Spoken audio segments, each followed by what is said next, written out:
I find for many women, money is deeply tied to security and freedom and values.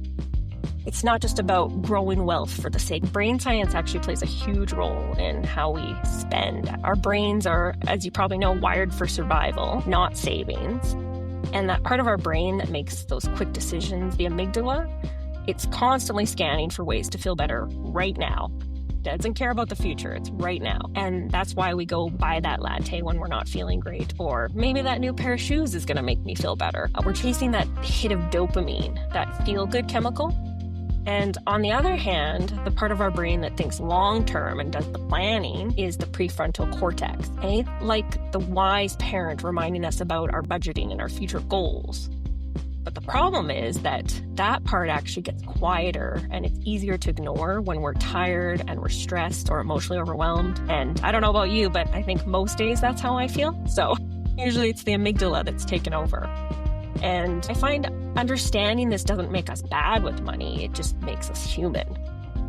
So when we become aware of these patterns, we can actually start to build better habits that work with our brain instead of against it, of seeing the numbers go up. It's about that why they're growing it. Welcome to Minutes with Mango, Life in Motion. I'm your host, Johnny Mango. This is the place where we inquire about lifestyle, culture, and careers. Weekly, we meet with new guests that make a contribution of their insightful stories about their careers and how those careers impact their lifestyle and culture.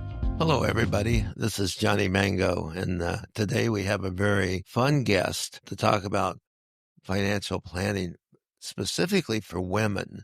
So I hope the women that are listening pay close attention, because what I've learned from her is that there's some significant differences between men and women when it comes to financial outlook, financial planning, all things financials. I'd like to introduce you to Brooke Dean, who's a financial planner in Calgary, Alberta. Hello, Brooke. How are you doing today? I'm doing great. How are you doing? Good, good. Well, Brooke, I didn't really know this until I started looking at all your stuff, but there's a real distinction between men and women in finance. There really is. And you think it might come down to, intelligence or ability, but it really doesn't have anything to do with that. Okay, so you know what? Before we get going on that, why don't you tell us about your journey and what led you to empower women with financial knowledge in the first place? Yeah, absolutely. It actually starts from even when I was little. I grew up with a mom who was very intelligent, Mensa smart actually, but unfortunately she had a father who told her women didn't get degrees, especially ones leading to a male-dominated occupation. She wanted to be an engineer. So when I was little, my mom always wanted to reinforce that I could do or be anything and I never should rely on another person financially. And she wanted for me what she wasn't able to have. And then my dad, he actually pivoted to financial planning when I was about 11. And I always took an interest in it and found it fascinating how you could actually grow your money simply by letting it compound, by owning these good companies. And at the time, I didn't really know what that meant, but seeing how my money could grow at such a fast rate caught my attention. And then skip ahead to my mid-20s, and I actually started working alongside my dad as a financial advisor / planner. We had these big plans to grow our business. Life was going to be great. But then in 2011, sadly, my mom passed away after a few years of battling a neurological disease that took away her quality of life. And of course, brokenhearted, my dad decided to retire. And here I was taking over this business and not feeling capable enough to do this alone, on top of my own grief with my mom's passing. And then after that, I realized I needed to make a change. Working in a male-dominated industry, there's actually still only roughly 20% of female advisors, which is a small percentage representing and advocating for over half the population. I'd seen women over the years look to their spouse or their partner to make the decisions or ask the questions. And I knew that I wanted to help women build the confidence to ask those questions and to feel comfortable being part of that conversation. And there's still this large confidence gap when it comes to women in investing. And like anything, that isn't going to change overnight, but I wanted to be part of that change. So that's where I am now. Wow, that's interesting. How would you describe those differences between men and women in finance? What have you Yeah, learned? it's a great question. I think just having dealt with men and women, the biggest difference I see between them, like I said, is not about intelligence or their ability. It's more about the approach and emotion. I find for many women, money's deeply tied to security and freedom and values. It's not just about growing wealth for the sake of seeing the numbers go up. It's about that why they're growing it.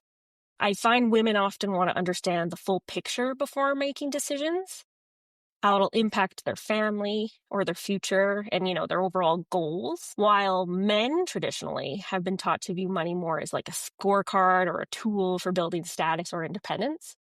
And that's definitely shifting, of course, but women are still more likely to ask, what's the purpose of this money? Whereas in men might be quicker to ask, what's the return? And neither one's right or wrong, but understanding these differences helps us guide people in a way that feels more aligned with their values, not just their balance sheet. Interesting. Have you ever read You Just Don't Understand by Deborah Tannen? I have not. Sounds It's interesting. it's about the communication styles between men and women. Well, I'll have to read that. And That sounds great. the book starts off with I think a husband and wife. They're driving down the freeway, and the husband's driving, and they're cruising along, and all of a sudden, the wife says, "Do you think there's a restroom at the next exit?" And he goes, "I don't know," and keeps on driving. Yeah, yeah, of course. And that Um, sums up the book right there. it really sums up how men and women think. Yeah. So even in finances, what you're saying, there's that distinction in how they see it. They see it as more, how would you describe in a couple of words how they see that? As something that is more foundational rather than competitive? Would that be the way to describe it?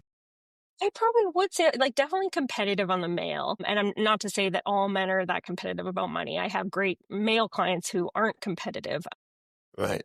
but I do find even age wise, and again, I've kind of done some reading on this, has to do sometimes with testosterone as well. And that's kind of that competitive need to, make your money, make sure you got that awesome trade versus what I found with women. Like you said, yeah, it's more that foundational full picture and Full that picture. feeling, knowing that you feel good about what you're doing. Right. Right. So any financial planner, if they had that knowledge of the distinction, it would be helpful to them, wouldn't it? I definitely think so. And I think the more a financial advisor understands that there is that difference, they can actually treat their clients based on that. I find, and I've heard from a lot of couples, it's usually just geared to, unfortunately, the husband. And because the wife, a lot of times, isn't asking the questions. So it's not that she's not interested. She just doesn't want to say the wrong thing or come off like she doesn't know what she's talking about. So rather than try and make her part of the conversation, they end up just talking to the husband, which I think is a huge disservice, unfortunately, because a lot of times it's usually, the wife goes, "Oh, I wasn't happy with that." So even though she wasn't part of the conversation, they might not even go with that advisor because of that reason. Yeah. Yeah. I've noticed that in my own experience with my wife early on. I mean, we've been married for 32 years, and Congrats. That's amazing. it's a long time. But in the early days of financial planning, she really didn't take an interest. I mean, Mhm. our planner wanted to sit with both of us and talk about what we wanted to do and how we wanted to uh, finance our children's education, all those different things that come up when you're young. And she was there, but she didn't really engage that much. And I look back on it wondering if it's like you said, it's their approach is different. Mhm. And did she ever say why she didn't really show an interest in that? No, it was, well, I'm looking back in life now, but it wasn't that she didn't have an interest, is that she kind of didn't really engage in the deep conversation about whatever it was that we were talking about from a financial point of view. Mhm. What's interesting is she pays the bills in our family. She's done it for years. So I don't know. But you did, I heard you describe that there's a distinction in how the brain science impacts spending. and how our wiring affects financial choices and how to outsmart that. Can you talk about that? Can you describe that a little bit? How we're wired differently? Yeah, of course. So, brain science actually plays a huge role in how we spend. Our brains are, as you probably know, wired for survival, not savings. And that part of our brain that makes those quick decisions, the amygdala, it's constantly scanning for ways to feel better right now. Doesn't care about the future. It's right now. And that's why we go buy that latte when we're not feeling great. Or maybe that new pair of shoes is going to make me feel better. We're chasing that hit of dopamine, that feel good chemical. Yeah. And on the other hand, the part of our brain that thinks long term and does the planning is the prefrontal cortex, eh? Like the wise parent reminding us about our budgeting and our future goals. But the problem is that that part actually gets quieter and it's easier to ignore when we're tired and we're stressed or emotionally overwhelmed. And I don't know about you, but I think most days that's how I feel. So usually it's the amygdala that's taken over. And I find understanding this doesn't make us bad with money, it just makes us human. So when we become aware of these patterns, we can actually start to build better habits that work with our brain instead of against it. Interesting. I can think of people in my own family like that, but I'm not going to get into it. Everybody knows. I have a son I'm going to send him this podcast to. But, um, well, let me ask you what's the difference? What's the distinction between financial confidence and financial knowledge? How would you describe that between the differences? And there definitely is a difference, and sometimes it's easy to mix them up. But to me, I would say financial knowledge is understanding the mechanics, how investing works, what a budget is, how to read financial statements. But when you look at financial confidence, it's something deeper. It's that belief that you're allowed to ask questions, that you're capable, even if you don't have all the answers yet, who does? So, and I've also noticed actually, I work with a lot of brilliant, successful women who know how to earn money, but they've been made to feel like they're almost bad with money because no one ever took the time to explain it in a way that felt relatable. So that's kind of even the book I'm writing, and my job is about flipping that script because, yeah, confidence isn't about knowing everything. It's about knowing enough to trust yourself, take the action and don't feel in control of your money, not the other way around. Right, right. I actually, I have a podcast out.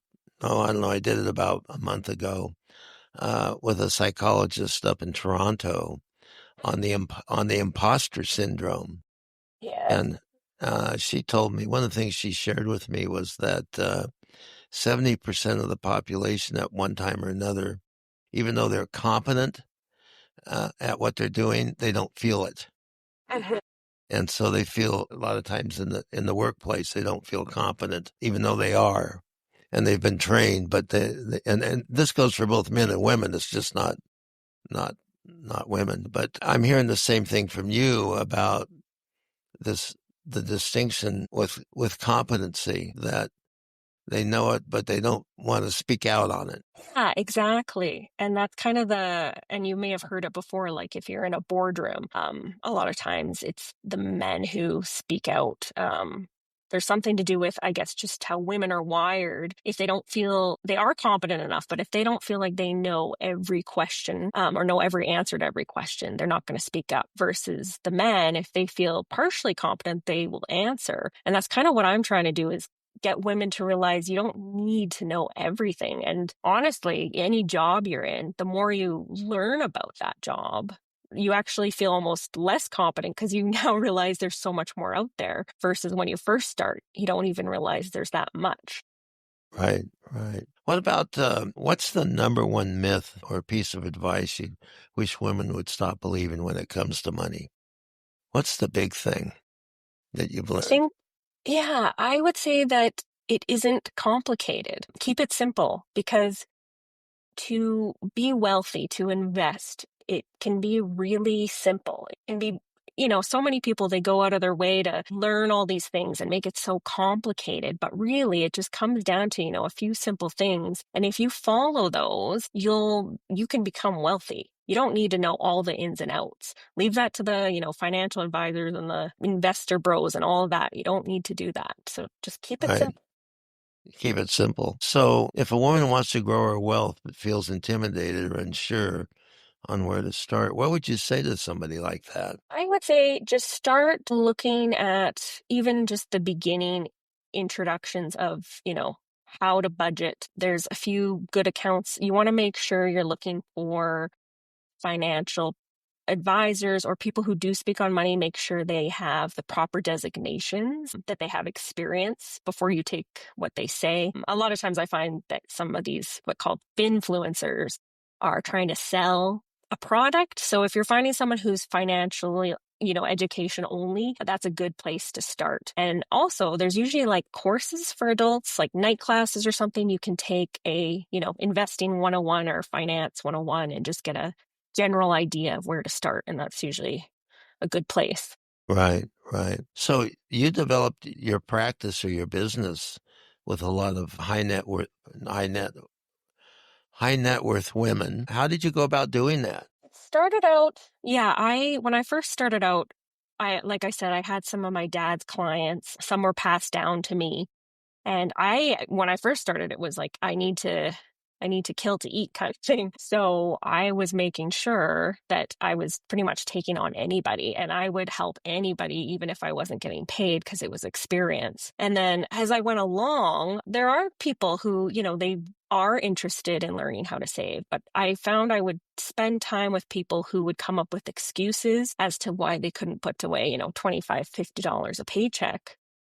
And it really comes down to, what are you willing to do and get away from those excuses? Is this a priority to you? So that's kind of what led me more into the high net worth was these women, they're working all the time, they're busy, they're exhausted, they're managing all these things. And, they'd love to probably, well, maybe some of them want to know about investing and the dynamics, but they don't have the time for it. So they want to find someone who they can trust, who they're comfortable with to manage their money so they can do what they're good at.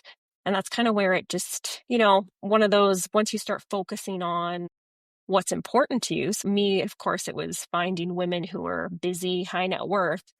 You just started kind of attracting that into your life, I guess. Yeah, yeah, And yeah, I just kept meeting these women who have these high net worths or they have high income and they just don't have the time to properly invest it themselves. right.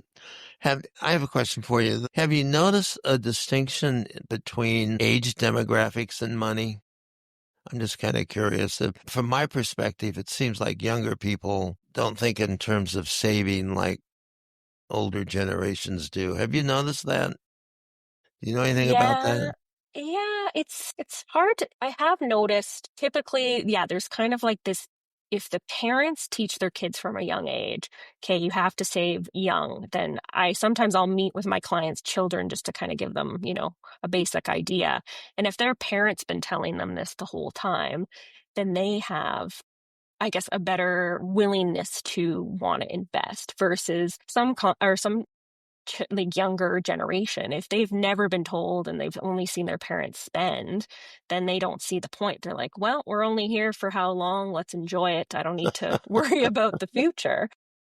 So it's kind of, yeah, it's teaching, I guess, that younger generation to find that balance between, yes, you want to enjoy life, but you also need to plan for, when you're 60 and you probably don't want to work the rest of your life. Right, right. I have my children. I'm always on them about saving, and it's like they don't hear me. It's funny, they probably do hear you. I was gonna say I'll meet with clients' kids and they'll be like, "Yeah, my mom says that." And I'm like, "See, you do listen. They just don't want to tell their parents that they're listening." I mean, I even send them a financial advisor that I know that's fairly young because my financial advisor is pretty old, but Mhm. somebody they could get started with and kind of do the ride, Yeah. over the long term. And they haven't called her yet, but maybe one of these days they will. Well, so let's talk about what you're planning for your upcoming book. What are you thinking about for that? Yeah, thanks for asking. So yeah, I'm in the process of writing the book. It's really close to my heart. I'd been thinking about doing this for years, and then I think you just happen to be in that stage where you're like, yes, this is what I want to do, prioritize this. So I just wanted to, like I said, I deal with a lot of high net worth women, but I wanted to be able to help more people because I run into women all the time who aren't sure where to start or where to go. So I wanted this financial guide specifically for, busy women who want to feel more in control of their money, but they Yeah. don't really have, they don't have time for jargon and fluff and all of that. They want it to be practical. So a way I can empower them and, rooted in behavioral science, like we talked about, because I've seen over and over that money decisions aren't just about math. A lot of times they aren't about math at all. It's more about your mindset. Right. So the behavioral aspect of this is really important. I definitely think so. That's what I've noticed, in the almost 2 decades I've been doing this job is it always comes down to your mindset, especially when you're looking at, whatever the apocalypse going on in the world Right. that's Yeah. affecting the markets, right? It's not, most people can't stand back and go, okay, yeah, I'm looking at the history and it's going to be fine. It's going to go back up. It's more, oh, but this time it's different. And what am I going to do? And it's really hard not to be emotional about your own money. And it doesn't just represent, money in a bank. It represents what that money can do for you. Yeah. Ironically, this morning I was in a Zoom meeting, and one of the people in the meeting was a financial planner who did the emotional, oh, the market's off and up and down. And Yeah. I was Yeah, surprised. exactly. I mean, I hear what you're saying. I mean, I just heard that this morning, and she was guarded in her comments, but you could tell that it was bugging her, that, well, so that's what you want to do. You want to get into the whole consciousness of financial decisions through your book. That's what I'm hearing you say. Yeah, because to me, it's deeper than just, where to invest your money or how to invest it. There's so many books on that, and there's some really good ones. One book that really stood out for me was The Psychology of Money. I don't know if you've read that one. No, I haven't. But it deals with a bit of the behavioral science and, how money affects us. And yeah, it's a great read. I would suggest it to you and any of your listeners for sure. But Okay. it's what really helped me kind of step back and go, yeah, that's exactly it. Money isn't about the investing. That's all, the analytical stuff. That's easy stuff. Anybody can do that kind of stuff. You go to school, you do it, but it's really what the money is for and what it means. And even, in this day and age, when we see certain people in the country who have, billions of dollars, and it's just like that money's never enough. Why is that? I have a theory on that. No, I'd love to hear it. Actually, during my career, I've worked with a couple of billionaires very Mm. closely, and I've come to the conclusion that it's based on a security issue, Mm. that it isn't about the money, it's about the safety, Yeah. Yeah. or it's a love of doing deals, but behind the doing of the deal is that security element. Well, and you wonder too, like, just how much money do you need to have security? So I wonder, do you think, and you would know dealing with having worked with billionaires, is there a value tied to that? No, because what was always interesting to me is they were pretty simple. Hmm. I know this one guy that he lived in his, kind of like Warren Buffett, lived in the same house for 40 years. Love it. Okay. I mean, it wasn't about the money. It was about the deal. It was about, and he crashed a couple times, and he built it Right. right. And he built it right back up. It was just, that's who he was. Wow. And, you know, I've always been fascinated with that how people with money. I mean, I just saw something the other day. Bill Gates getting ready to give away all his money. I don't know if you saw Yeah, that. I did. Okay. Well, that's a good example right there. I mean, how important is the money? It's something else. There's some kind of mystical driving force with a lot of people, in my opinion, with people and money. Hmm. And so I don't know if you see that with highly successful women in business or not, but that's been my observation over the years. I'd say the same thing. Like, obviously not billions of dollars, but same thought of as a lot of these women aren't living what you would call like wealthy lifestyles. They're not in mansions driving, $600,000 cars. You Right, probably wouldn't even know these women have, a lot of money. It's right. really, again, it's funny, even at some of our meetings, they're going, I'm okay. I'm not going to run out of money. And it's like, no, of course, you're not even spending enough to ever run out of money. It's again, yeah, that security of do I have enough? And even when absolutely you have enough, it just something about it just doesn't sink in. It's really interesting.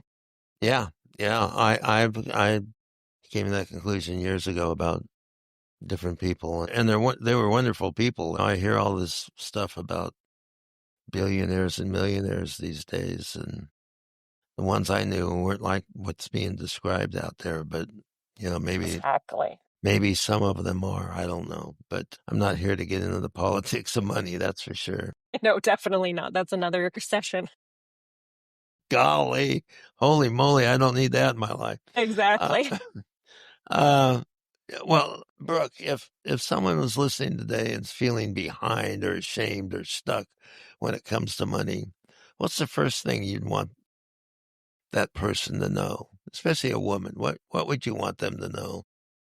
I love when people ask me this. It's really about not having shame, no matter what your situation is, where you've come from, your journey to where you've got. If you're feeling behind or you haven't even started, it's not about your past. It's about what's happening now and what you want to do to change your future moving forward.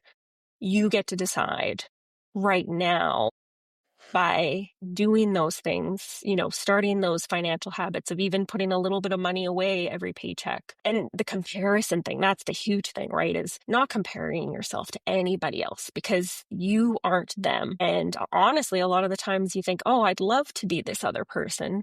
And then you find out about what's actually going on in their life. And you're like, no, actually, I think I'm Yeah, fine being where I am. So yeah, we all have our own journey. So just, be compassionate to yourself. People are so quick to beat themselves up that they're not doing enough. And I think it's just really important to just give yourself grace. interesting. Interesting coming from a financial planner to talk about grace. I guess it Good for doesn't you. happen that often. Well, no kidding. Wow. So, what else would you like to add before we wind it up today? What other advice would you give people, especially women, about money and planning and all the things that you deal with? Because I'm sure you've seen a lot of things out there. Yeah, I think the biggest thing would be what I'm trying to get out there is, of course, the confidence, but I find a lot of women, even if they don't think they should know about it, they have no interest in knowing about it. Kind of like your wife, where it's like, I don't need to know about this. It's fine. Just try and at least get a basic knowledge, at least know what's going on with your money. Even if your partner's the one who's working with the advisor or even managing the money themselves, um, make sure you know what's happening with your money because I've seen so many unfortunate stories where there's a divorce or you find out that, oh, we're actually bankrupt because I wasn't paying attention to where our money was going. And of course, you don't want to ever expect anything bad to happen. And you want to trust your partner or spouse. But it's just, putting yourself first in the sense of taking care of yourself, your money, and making sure you're on the right path. And it's okay to check in. You should check in. And yeah, that would be my biggest Yeah, advice for sure.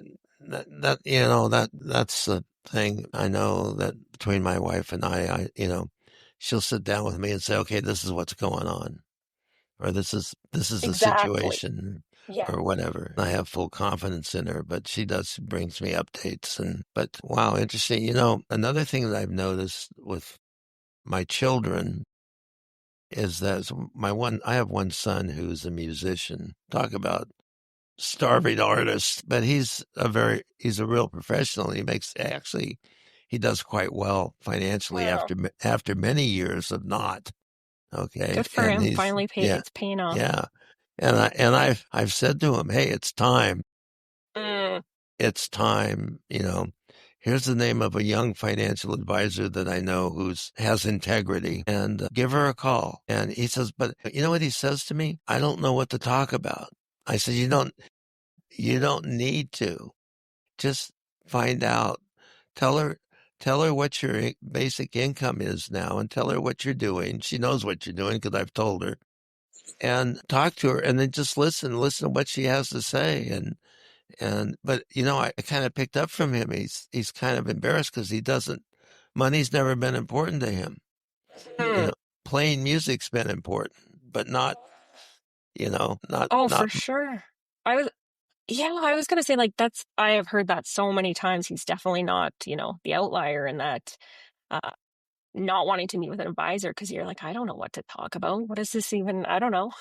So yeah, it's about, yeah, meeting with the advisor, even if you have no idea, just go in there. And then that's kind of when things start opening up and you'll get those questions.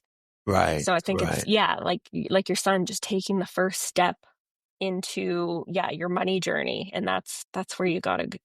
And Brooke, I really want to thank you today for joining us because I feel this has been really insightful, not only for women, but I think for men too. And I know especially that you. Yeah, so you can reach me through my website, bmdfinancial.ca, or you can get me on my socials at Drama Free Finances, or LinkedIn. You can find me at Brooke Dean. Good. Well, thank you. And do you work in the States or only in Canada? I work in Canada in regards to securities, but my book is going to be catered to everybody. So it's not going to be just based on Canadian finances. Okay. All right. And same with Great. my Instagram is also catered to everybody. Okay, great. All right. Well, Brooke, again, thank you so much for coming by and hope to talk to you again soon. I'd love to. Thank you so much, Johnny, for having me. This was a great conversation. You have been listening to Minutes with Mango, Life in Motion. Subscribe to hear a new and unique guest each week as they comment on their life's journey and share experiences with lifestyle, culture, and career. You can always find us at minuteswithmango.com.